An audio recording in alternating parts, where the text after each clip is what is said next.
Hare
सन्मनुष्याकृतिरति करुणस्तं प्रपद्ये हुताशम्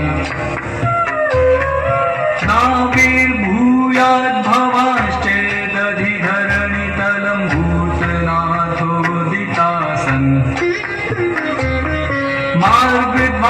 मार्गध्वान्तान्धतुल्या निगमपथगतौ देवसर्गेऽपि जाताः घोषाधीशं तदेमे कथमपि मनुजाः प्राप्नुर्नैव दैवी सृष्टिर्व्यर्था च भूयान्निजफलरहिता देव वैश्वानरैषा नयन्यो वाग्धीशा श्रुतिगणवचसां भावमाज्ञातुमीष्टे यस्मात् साध्वी स्वभावं प्रकटयति वधूरग्रतः पत्युरेव तस्मात् श्रीवल्लभाख्यत्वदुदितवचनादन्यथा रूपयन्ति भ्रान्ता ये ते निसर्गत्रिदशरिपुतया केवलान्दन्तमोगाः प्रादुर्भूतेन भूमो व्रजपतिचरणाम्भोजसेवाख्यवर्त्मम् प्राकट्यं यत्कृतं ते तदुत निजकृते श्रीहताशेति मन्ये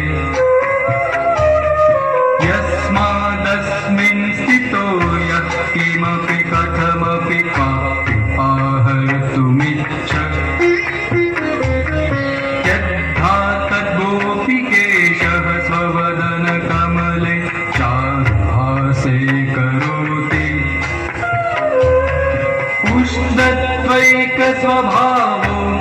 उष्णत्वैकस्वभावोऽप्यतिशिशिरवचः कुञ्जपीयूषवृष्टि दातेष्वत्युग्रमोहासुरनुषु युगपत्तापमप्यत्र कुर्वन् स्वस्मिन् कृष्णास्य तां त्वं प्रकटयसि च नो भूतदेवत्वमेतत्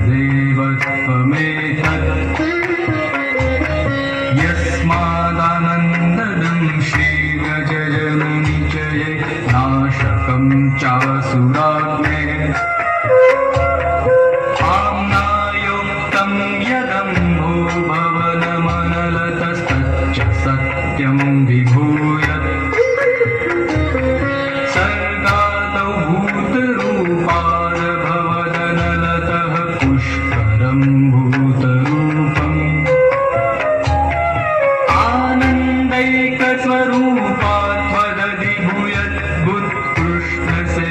आनन्दैकस्वरूपात्वदधिभूयद्बुत्कृष्णसेवारसाद्भिः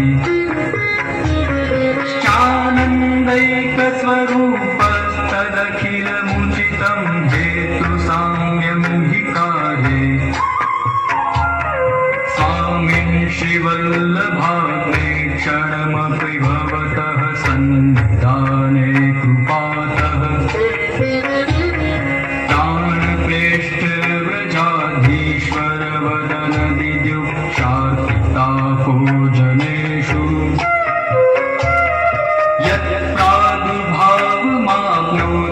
यत्प्रादुर्भावमाप्नोत्युचिततरमिदं यत् पश्चादपित्थम् दृष्टेऽप्यस्मिन्मुखेन्दौ प्रचुरतरमुदिते तच्चित्रमेतत् अज्ञानदन्धकार प्रशमनपटुता ख्यापनाय त्रिलोक्यम्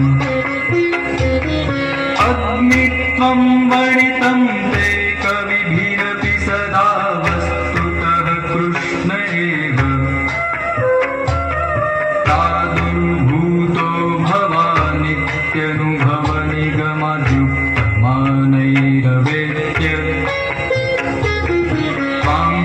श्रीवल्लभे निखिलबुधजना गोकुलेशं भजन्ते गोकुलेशं भजन्ते गोकुलेशं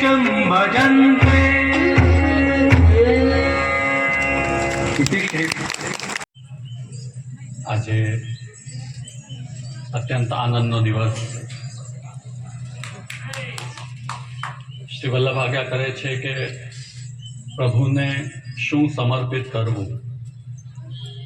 યદ્યત ઇષ્ટતમમ લોકે યચ્ચાતિ પ્રિયમાત્મનઃ યેન સ્યાન નિવૃત્તિશ્ચિત્તે તત્કૃષ્ણે સાધયે ધ્રુવમ.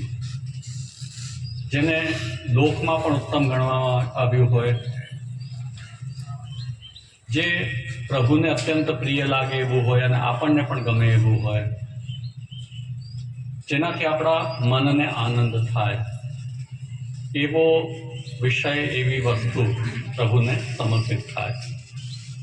અને એમાં શ્રી વલ્લભ એક સુંદર વાત કહે છે, જે ચિર પ્રતીક્ષિત હોય, ઘણા સમયથી જેના માટે આપણે તૈયારી કરતા હોઈએ, જ્યારે પ્રભુને સમર્પિત કરીએ ત્યારે આપણને પણ વિશેષ પ્રસન્નતા થાય અને પ્રભુ પણ એનાથી વિશેષ પ્રસન્ન થાય. એવો લગભગ 2-2.5 વર્ષનો જે મનોરથ, કે જ્યારથી આ ગ્રહ નિર્માણનો પ્રારંભ થયો, સુંદર ગ્રહ નિર્માણ થાય અને એ કુંજ કુટીરમાં પ્રભુ પધારે, એ જે ચિરકાલનો મનોરથ આજે પ્રભુ કૃપાથી પરિપૂર્ણ થયો છે. તો સમસ્ત વૈષ્ણવ પરિવારને મારી શુભકામના, આશીર્વાદ. વિશેષ કરીને બંને બાલિકાઓ મુરલી અને ગુંજન, જે ઉત્સાહથી પોતાના ઘરમાં આ સુંદર મનોરથ થતો હોય, તો એનો જે ઉત્સાહ હોય એને અભિવ્યક્ત પણ કરવો જોઈએ. ઘણીવાર આપણે મનોરથમાં જઈએ તો તમે કરો અમે બેઠા છીએ એવા મનોરથીઓ હોય, પણ મનોરથ સાચો ત્યારે કે જ્યારે જેમને ત્યાં જેમના આંગણમાં ઉત્સવ ઉજવાઈ રહ્યો છે, એમના અંતઃકરણમાં ઉત્સાહ હોય, આનંદ હોય, અને એ આનંદ અભિવ્યક્ત થતો હોય, ત્યારે ઉપસ્થિત સૌને એ આનંદ એના અંતઃકરણમાં પણ એની પ્રતીતિ થાય. એવી વિલક્ષણ પ્રતીતિ આજે સૌને આપણને થઈ રહી છે. અને બાલિકાઓ તો ગોપીચંદ વલ્લભાષ્ટક, મંગલાચરણ આદિ જે પ્રસ્તુતિઓ કરી છે, આપણી વૈષ્ણવી પરંપરામાં જે સમૃદ્ધિ છે એના પણ દર્શન આપણને થાય છે. કેટલા સુંદર સ્તોત્ર પદ આપણે ત્યાં રચાયા છે, શ્રી વલ્લભે, શ્રી વિઠ્ઠલેશ પ્રભુચરણે. આપણું પણ કર્તવ્ય છે કે થોડા સંપર્કમાં રહીએ આ બધાથી, કેમ કે આપણે સભામાં તો વૈષ્ણવ થઈ જઈએ, પાછા ઘરે જઈએ એટલે પાછું બધું વિસરાઈ જાય. તેવા સભાના વૈષ્ણવ નથી બનવાનું, ઘરના વૈષ્ણવ. આપણે ઘરમાં રહેતા હોઈએ ત્યાં વૈષ્ણવતા હોય, વૈષ્ણવતા જીવાતી હોય, એનું મહત્વ છે. અને એ આજે આપણા અનુભવનો વિષય થયો છે કે જે ઘરમાં વૈષ્ણવતા જીવાય છે ત્યાં આપણે ઉપસ્થિત થયા. પ્રત્યેક ઘર નંદ નંદન ફલ પૂજ્યો, સેવા વિધિ શીખયો, કોન રસ ભૂતલ પ્રકટ ભયો. તો એવા શ્રી વલ્લભ પ્રકટ થઈને ઘરે ઘરે પ્રભુને પ્રકટ કરાવ્યા છે. આ જ વલ્લભના માર્ગની વિશેષતા છે કે ઘર ઘરમાં પ્રભુ પધારે. બાકી તો સામાન્ય એવું હોય કે યા તો કોઈ પ્રતિનિધિ સ્વરૂપે કોઈ મૂર્તિ પૂજા થતી હોય ઉપાસનાદી માર્ગની પ્રક્રિયાથી, અથવા કોઈકને આપણે યજન માટે, પૂજન માટે નિયુક્ત કરીએ, આપણા વતી પૂજા કરી દે. પણ પુષ્ટિમાનનો પ્રકાર શું? કોઈ માધ્યમ નહીં, સાક્ષાત પ્રભુ ભક્તના ભાવનો અંગીકાર કરે. આ જ પુષ્ટિમાનની વિશેષતા છે. એમાં કોઈ માધ્યમ નથી, વચમાં કોઈની જરૂર નથી, વાયા કશું નથી. જે છે સાક્ષાત છે.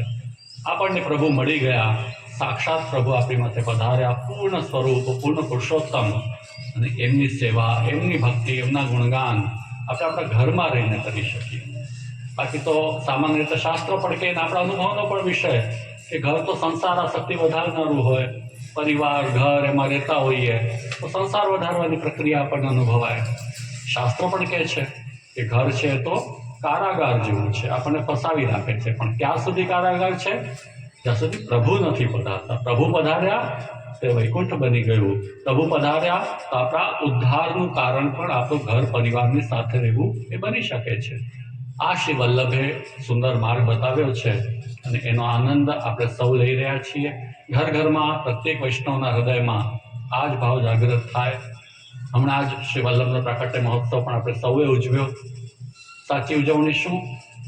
જે સિદ્ધાંત, જે માર્ગ આપણા ગુરુએ ઉપદેશ્યો છે એને સમજીએ અને નિષ્ઠાપૂર્વક એને જીવનમાં ઉતારીએ અને એનાથી આપણા જીવનની સફળતા સમજીએ તો એની સાર્થકતા છે. દીક્ષા લઈએ, એક દિવસની ઘટના, એક દિવસનો પ્રસંગ, પછી કશું જ નહીં. પછી પાછું યાદ ક્યારે કરીએ? માલા પેરામણી. તો એનો અર્થ છે કોઈ એવી દીક્ષાનો? એક દિવસ ગુરુ કર્યા અને ગુરા ન રહી જાય એની માટે, ને પછી ભૂલાઈ ગયું બધું. એવી દીક્ષા નથી હોતી. દીક્ષાનો અર્થ છે સંકલ્પ. દીક્ષાનો અર્થ છે આપણી પવિત્રતા, આપણી યોગ્યતા. શેની માટેની યોગ્યતા પ્રાપ્ત કરીએ છીએ આપણે? શરણ મંત્ર દ્વારા ભગવત શરણાગતિની યોગ્યતા અને એ પ્રકારનો સંકલ્પ. બ્રહ્મ સમાન દ્વારા આપણે સમર્પણ, ભગવત સેવાની યોગ્યતા અને એ પ્રકારનો સંકલ્પ. તો એની માટે આપણી પ્રતિબદ્ધતા વધે. ક્રમશઃ ભલે અચાનક કશું ન થાય, પણ ધીરે ધીરે મનમાં એવો ભાવ રાખીએ કે મારે આગળ વધવું છે. પ્રત્યેક ક્ષેત્રમાં એવો વિચાર કરતા હશો ને? લોક ક્ષેત્રમાં આપણે જે ક્ષેત્રમાં હોઈએ, બાળક ભણતું હોય તો વિચારે, એના માતા પિતા પણ વિચારે કે રિઝલ્ટ હજી સારું આવે. આપણે ખેતી, કામ, વ્યવસાય જે કંઈ કરતા હોઈએ એમાં વિચારીએ કે આવતા વર્ષે હજી કંઈક સારું થાય. એમ આપણી વૈષ્ણવતાના સંદર્ભમાં પણ કંઈક સારું થાય એવો સંકલ્પ, એવી ઈચ્છા આપણામાં હશે તો સારું થતું જ હશે. સૌથી પહેલાં તો ઈચ્છાથી પ્રારંભ થશે ને, આપણા મનમાં ભાવ હોવો જોઈએ. તો આ નવો શ્રી વલ્લભાબ્દ પ્રારંભ થયો મહાપરિનિર્વાણ ઉત્સવથી. આપણે સૌના હૃદયમાં એવો સંકલ્પ જાગૃત કરીએ કે આપણા વ્યક્તિગત જીવનમાં કંઈક નવું થશે, કંઈક નવું કરીશું આપણે એક વૈષ્ણવ તરીકે. એવો કંઈક સંકલ્પ આપણે લઈશું. શું કરી શકાય એ દરેકે પોતપોતે વિચારવાનું કે જે આપણે કરી રહ્યા છીએ એના કરતાં હજી એકાદ ડગલું આગળ વધીએ. કોઈ પાઠ આપણે ન કરતા હોઈએ તો પાઠનો પ્રારંભ કરો. કંઠી ન પહેરતા હો, અહીં તો બધા આવ્યા છો કંઠી પહેરીને જ આવ્યા હશો અને કંઠી પહેરતા જ હશો, છતાં એવું કંઈક થતું હોય ક્યારેક, તો હવે સંકલ્પ લો કે હવે કંઠી વિનાનું કંઠ નહીં રહે. આપણી વૈષ્ણવતાનું એટલું પ્રતીક તો આપણે ધારણ કરી શકીએ. એના પછી વૈષ્ણવી વેશ, યથા સંજોગ આપણે વૈષ્ણવી વેશનો આગ્રહ રાખીએ, તિલક કરીએ. અને જ્યારે ઉત્સવ હોય, આવા વૈષ્ણવી પ્રસંગો હોય, ત્યારે તો ખાસ આગ્રહપૂર્વક ધોતી બંડી અને તિલક ધારણ કરીને જઈએ. આટલા નાના નાના સંકલ્પો તો આપણે લઈ જ શકીએ. પ્રતિદિન 24 કલાકનો આખો સમય બધાને મળે છે, એમાંથી થોડોક સમય આપણે ભગવદ્ ગુણાનુવાદ માટે, પાઠ માટે કાઢીએ. જેમને ત્યાં પ્રભુ બિરાજતા હોય એમાં એવું ન વિચારીએ કે એક સેવા કરે અને બાકી બધાએ કશું નહીં કરવાનું. બધા માટે છે, પરિવારની માટે પ્રભુ બિરાજે છે, તો બધા જ સેવામાં સન્મુખ થાય. નિત્ય ન થઈ શકો તો રવિવાર છે, રજાનો દિવસ છે, એકાદશી છે, ઉત્સવ છે, એવો કોઈક ને કોઈક વિશેષ સંકલ્પ લઈને અને આપણી વૈષ્ણવતાને આગળ વધારો. પુષ્ટિ સંસ્કાર પાઠશાલા દ્વારા આપણે બાળકોની અંદર પુષ્ટિ સંસ્કારનું સિંચન કરી રહ્યા છીએ. ખૂબ સારા પરિણામો આપણને મળે છે. અહીંયા તો મને ખબર નથી પાઠશાળા ચાલુ છે કે નથી. ઘરે ચાલે છે, પણ ઓછા હજી બાલિકાઓ આવે છે. આવે બધા તો આપણે ચાલુ. હા, વિશેષ કરજો પ્રયત્ન.